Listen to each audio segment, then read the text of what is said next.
O Senhor esteja convosco. Proclamação do Evangelho de Jesus Cristo segundo Lucas.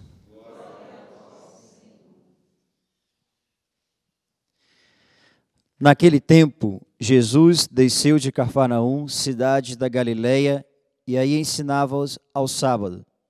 As pessoas ficavam admiradas com o seu ensinamento, porque Jesus falava com autoridade.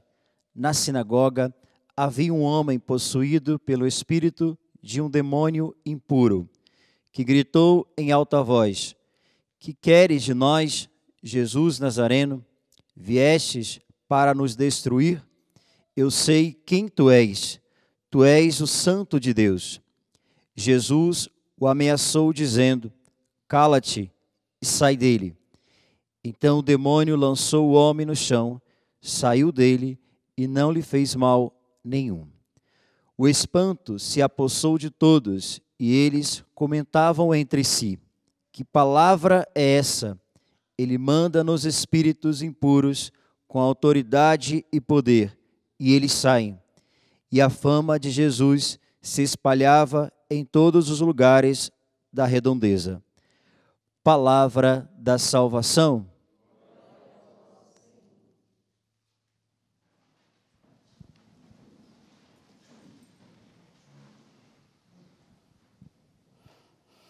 Para aqueles que nos acompanham pelo Play Canção Nova, ou se não pelos áudios, quem proclamou o Evangelho hoje foi o Padre Anderson, da Diocese de Nova Friburgo, e ele veio aqui para estar conosco durante esses dias.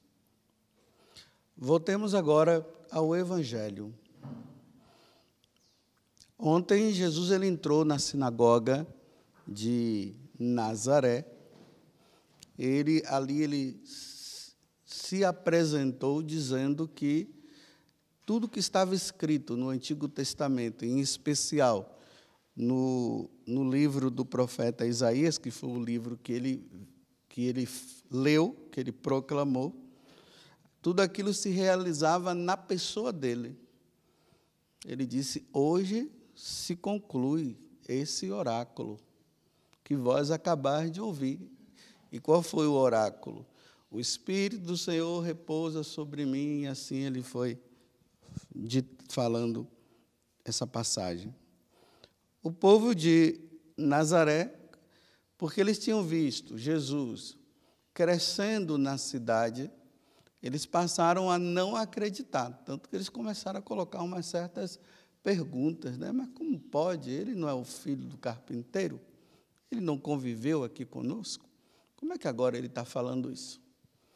E ali Jesus ele não fez milagres, e o povo ficou com muita raiva dele, ainda dizia que ele estava blasfemando, quiseram expulsar da cidade, e não somente expulsar, mas também quiseram jogá-lo no precipício. Jesus, então, ele sai de Nazaré e ele vai para Cafarnaum. Agora ele entra em outra sinagoga. Nessa sinagoga, lá em Cafarnaum, tem um demônio que está lá. Uma pessoa que está possuída por um demônio, aqui fala que é um demônio impuro. E o demônio, quando ele vê Jesus, ele se refere também com outras perguntas e com uma afirmação. "Que queres de nós, Jesus Nazareno?" Isso aqui é um demônio. "O que é que você quer de nós? Viestes para nos destruir?" Bem, em cima de uma pergunta existe uma verdade. E é verdade, ele veio para destruir. E depois ele faz uma grande afirmação que em Nazaré isso não aconteceu. "Eu sei quem tu és. Tu és o Santo de Deus." Não é que o demônio proclamou a fé. Ele estava dizendo uma verdade. Ele viu Jesus lá no céu. Ele contemplava a Santíssima Trindade. Mas só que aquilo que os homens não afirmaram em relação a ele, o demônio só afirmou: tu és o Santo de Deus. E aqui entra uma questão que nós precisamos estar atentos nos tempos de hoje. O demônio existe mesmo? Isso é conversa de carochinha da igreja. Colocaram uma pessoa, um espírito ruim para colocar medo nas pessoas, para as pessoas ficarem com Deus. E, infelizmente, nos púlpitos da vida, nós encontramos sacerdotes que vêm no púlpito dizer que o demônio não existe. Bem, se o demônio não existe, Deus também não existe. Só que aqui a gente precisa estar atento, porque o demônio, ele tem uma linguagem própria. A linguagem do demônio é a mentira. Jesus, lá no Evangelho de São João, capítulo 8, versículo 44, Jesus vai dizer assim,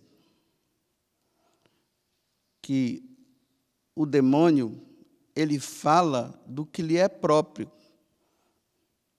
E o que é próprio dele é a mentira. Porque ele é o pai da mentira. Vocês viram que ontem eu fui dizendo, né, que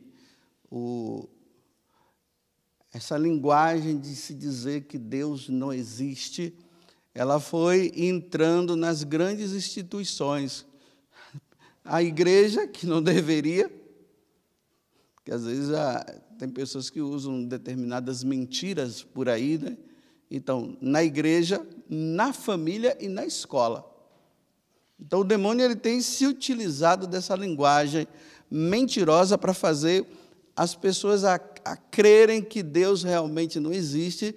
Ele nunca usa o nome dele, ele vai sempre usar o nome de Deus, usando meias verdades, porque meia verdade já é uma mentira.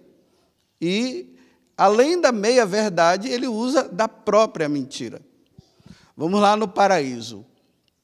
Deus havia falado para Adão e Eva: não comam do fruto da árvore do conhecimento do bem e do mal, porque vocês vão morrer. Agora, o demônio entra na vida de Eva e ele vem com uma linguagem meio que rabuscada, em cima de uma pergunta, levando ela à dúvida. É verdade que Deus disse?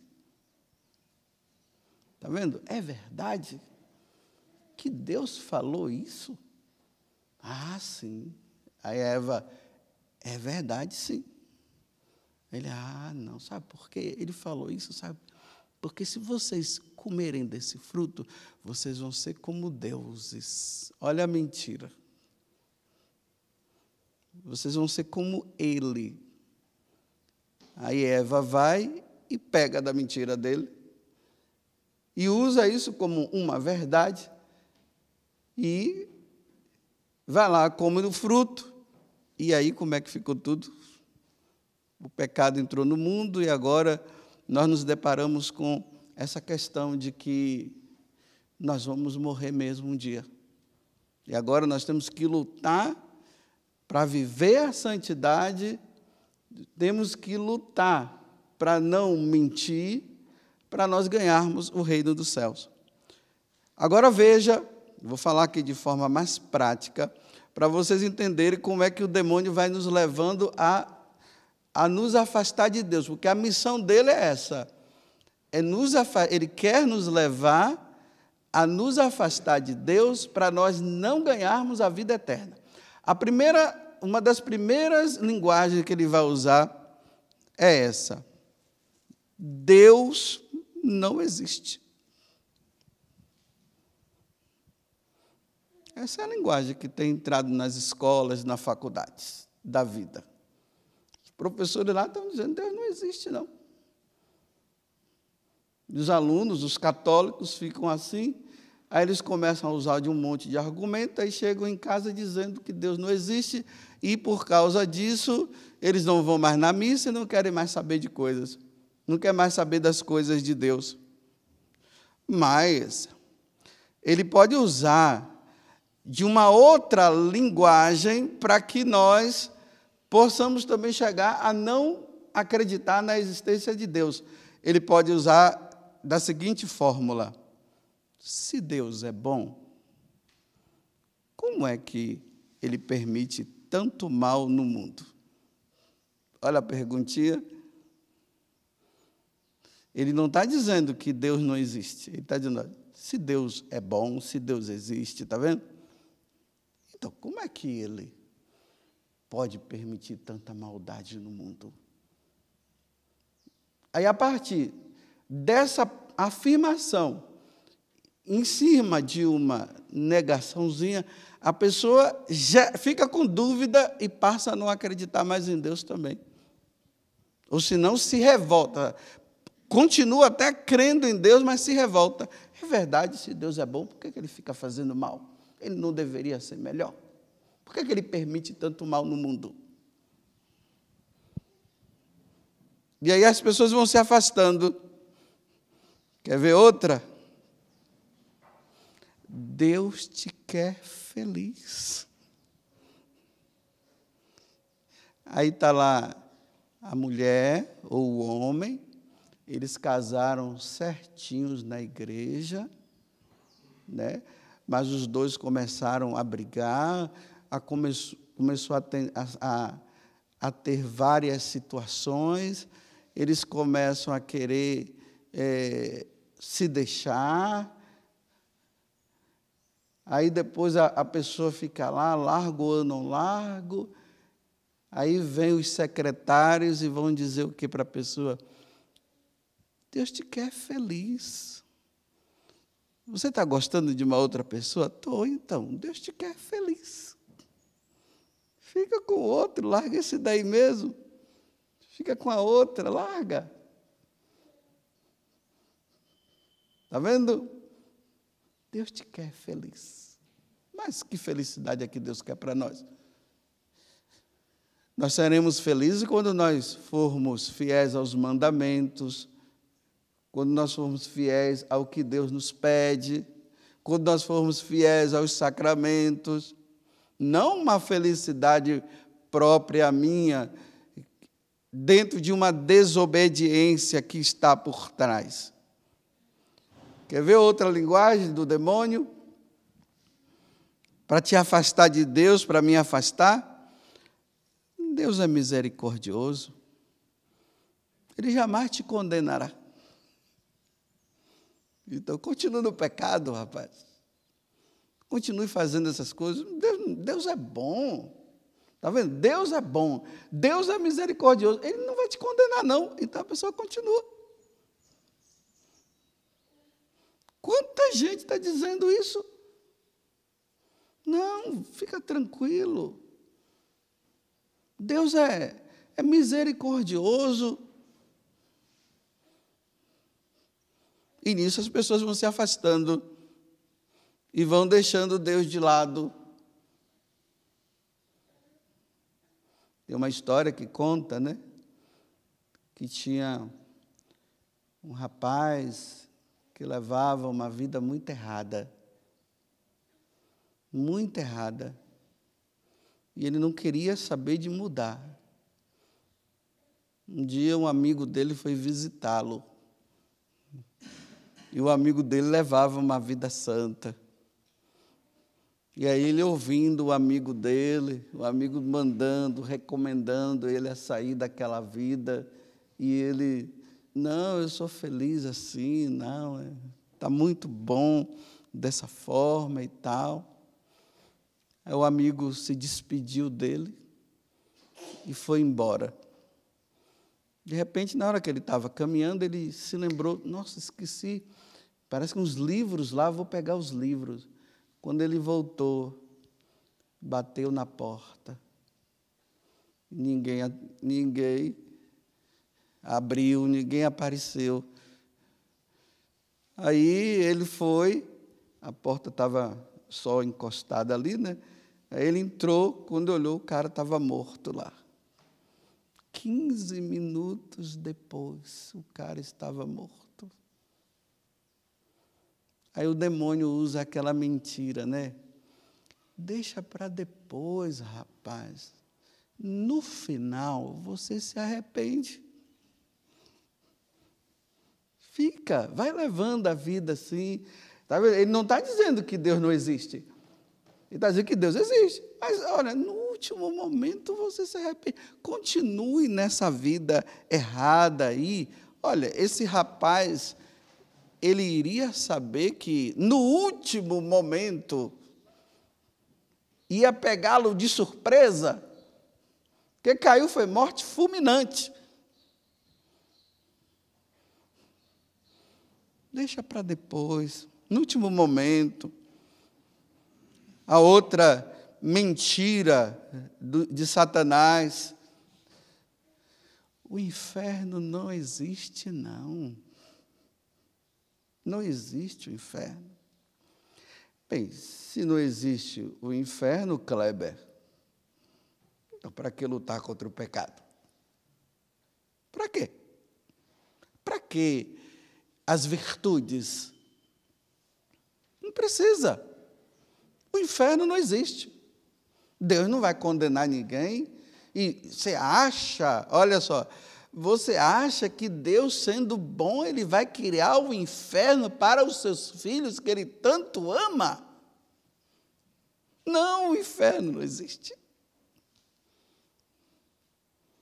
E se o inferno não existe, vamos aproveitar aqui e depois lá nós vamos aproveitar também. Ele está dizendo que o inferno não existe, mas ele está dizendo que o céu existe. O céu existe sim, só não existe o inferno. E é nessa conversa fiada que muitos estão entrando. Deixa eu ver outra aqui. Depois, você se confessa. Aproveita, faz tudo. Depois você vai lá e se confessa. Bem, você tem garantia que você vai encontrar um sacerdote? Eu me lembro uma vez que eu fui lá em Aparecida me confessar. E quando eu cheguei lá, a porta estava fechada. Os padres estavam de retiro. Meu Deus do céu, e agora? Eu preciso me confessar. O que é que eu vou fazer? Eu não posso me absolver sozinho, né? Eu te absolvo, Padre José Augusto, em nome do Pai, do Filho e do Espírito Santo. Não tenho como fazer isso. E agora? Mas naquele dia Deus foi bom. Queria sempre bom, né? Aí, caminhando ali, eu encontrei um padre andando lá, uns desses que estavam visitando, aí eu fui lá e me confessei. Mas se eu não encontrasse, deixa para depois você se confessa. As pessoas hoje estão usando muito disso, depois a gente se confessa. Já premedita, né? Nós fazemos e depois a gente confessa. Ah, quantos que não deu tempo, hein? Como a história que eu contei agora, que é um fato verídico. A outra conversa que o diabo vai usando, né?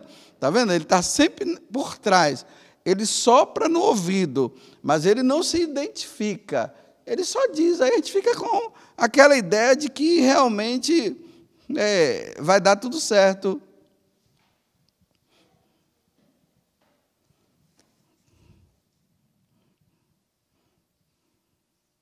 Como acreditar nos padres se eles também são pedófilos? Esquece esse negócio. Até os padres estão nessa onda agora. Todos são pedófilos. Bem, eu não sou. O senhor é? Não, o padre também não é. Agora, todos são? Todos os padres são homossexuais também? Todos, está vendo? Para que ficar acreditando nesses padres? Fica na sua casa, não reza. Reza na sua casa. Bem, rezar em casa significa ficar também sem a Eucaristia, né? quem come da minha carne e bebe do meu sangue, eu o ressuscitarei no último dia. Quem come, quem não come, não vai ressuscitar. Então fica em casa, não acredita nesses padres, não. Olha, a Bíblia está ultrapassada. É coisa lá da Idade Média. É bem antiga. Para que ficar lendo esse livro? Perdendo tempo. Olha só, a linguagem já não é mais a linguagem nova. É a linguagem antiga. Para que perder tempo? Aí a pessoa diz, é mesmo, né? Aí não lê a Sagrada Escritura. Porque lendo a Sagrada Escritura, você vai se deparar com a verdade. Você vai encontrar a verdade de Deus. Deus nos fala através das Sagradas Escrituras, revelada, mas Ele também fala pela tradição da igreja, Ele também fala pelo magistério. Não, que nada, não é bem assim, não. Ele fala diretamente com você, porque, olha, no livro de Tiago diz assim, peça a Deus a sabedoria que Ele vai te dar. Então, você vai lá e pede, porque Deus fala com você mesmo. Sim, Ele fala, mas Ele fala principalmente pela igreja. Então, se fala diretamente com você, para que você vai ouvir a igreja? Não há necessidade. Não precisa, não.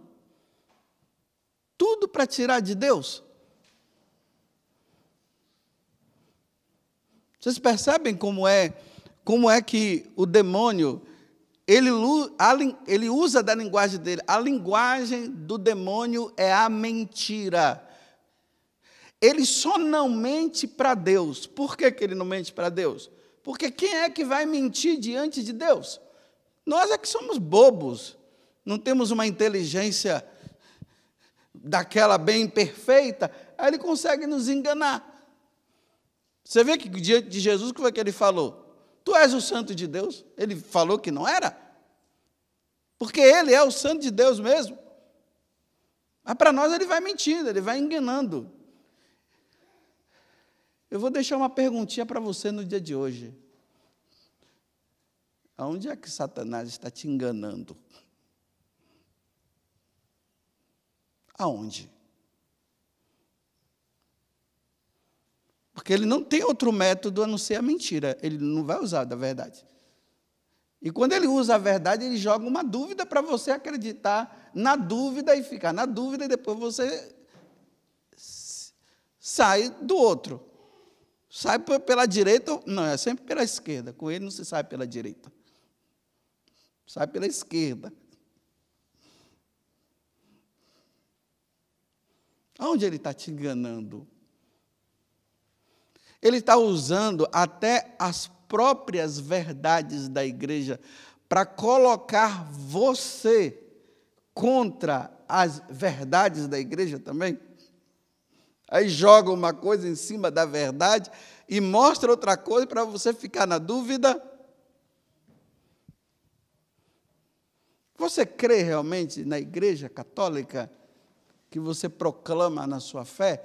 E ele está dizendo assim, não, todas as religiões levam ao céu. Você não precisa ser católico, é só você sair de qualquer lugar. O importante é você crer em Deus, mas qual Deus? Bem, a certeza de que nós cremos em Deus está na pessoa de Jesus Cristo. Não é Deus assim, Deus, porque qualquer um pode se dizer Deus. Por isso que o Verbo se encarnou e habitou entre nós, e ninguém vai ao Pai se não for por Jesus. Então, Jesus é o caminho, a verdade e a vida. Então, nós olhamos para Jesus, e através de Jesus, aí nós vamos conhecer o Pai, vamos conhecer o Espírito, que também vai nos revelar quem é Jesus, quem é o Pai e quem é Ele. Não, é Deus. Eu creio. Deus, mas que Deus é esse? É Buda? Quem é? É Ogum? É Exu? É Shiva? Quem é?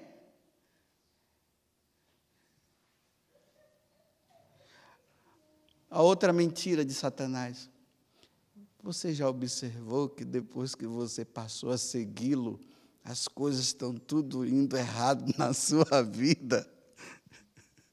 Você viu que quando você não estava indo na igreja, você não rezava, estava tudo bem? Já observou agora que a coisa a corda está apertando para o seu lado?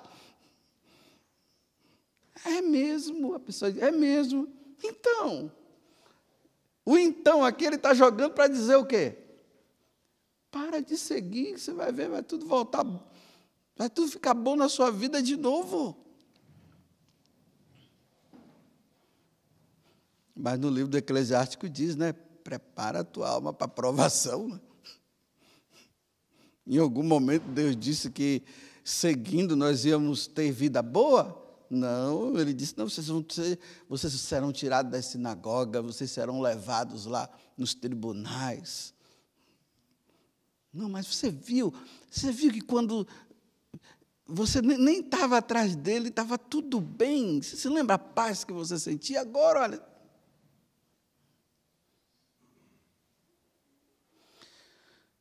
Bem, já fiz um monte de perguntas, já coloquei um monte de coisa na cabeça de vocês e estou dizendo para vocês que é assim que o demônio trabalha, viu?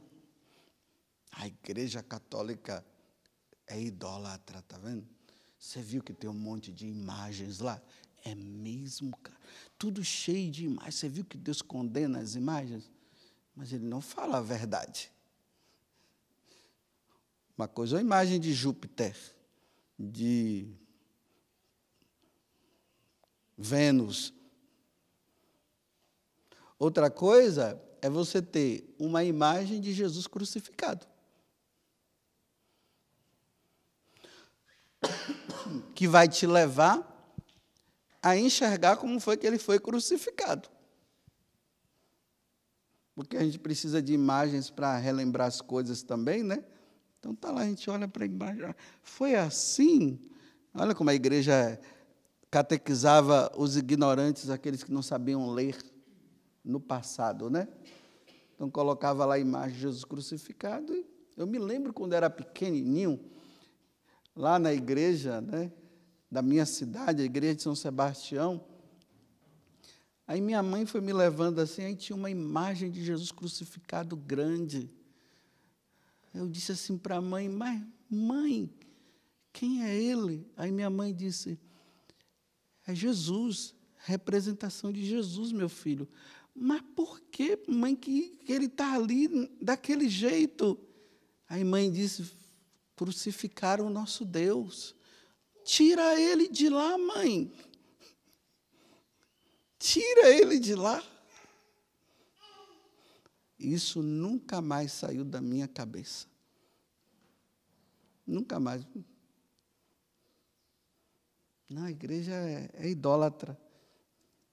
Bem, nós podemos ter os nossos heróis, né? É Batman agora, né? O Lanterna Verde, ou azul, amarelo, tem um monte aí. E todo mundo gosta, e todo mundo assiste, e usa nas suas camisas o seu herói, né? Tudo lá assim. Agora eu não posso usar os heróis da Igreja Católica. Um grande Santo Antônio, meu Deus do céu. A mãe de Deus, eu não posso colocar aqui, usar na minha camisa uma imagem de Nossa Senhora, que representa Nossa Senhora. E o grande diácono Lourenço, hein?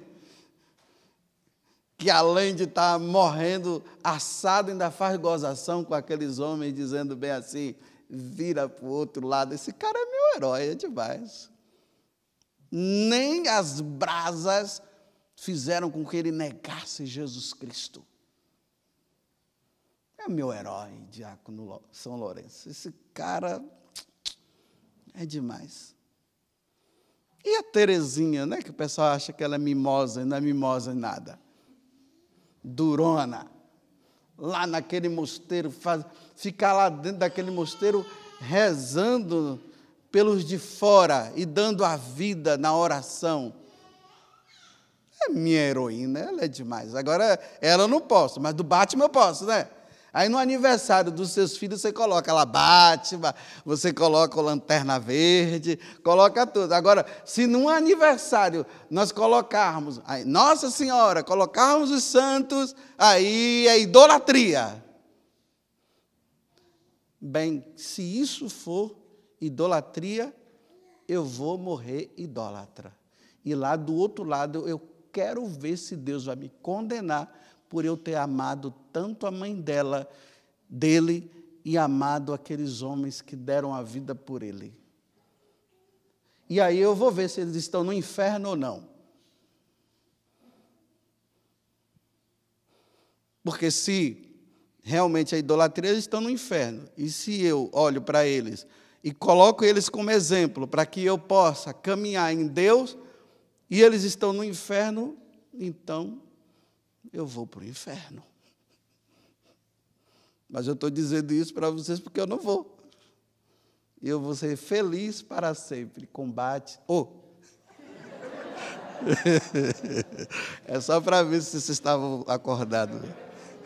Aí eu vou ser feliz para sempre com Nossa Senhora, com todos os santos, com os anjos. E esses homens aí já era. Porque esses sim é fantasia. Louvado seja nosso Senhor Jesus Cristo e a nossa Mãe Maria Santíssima.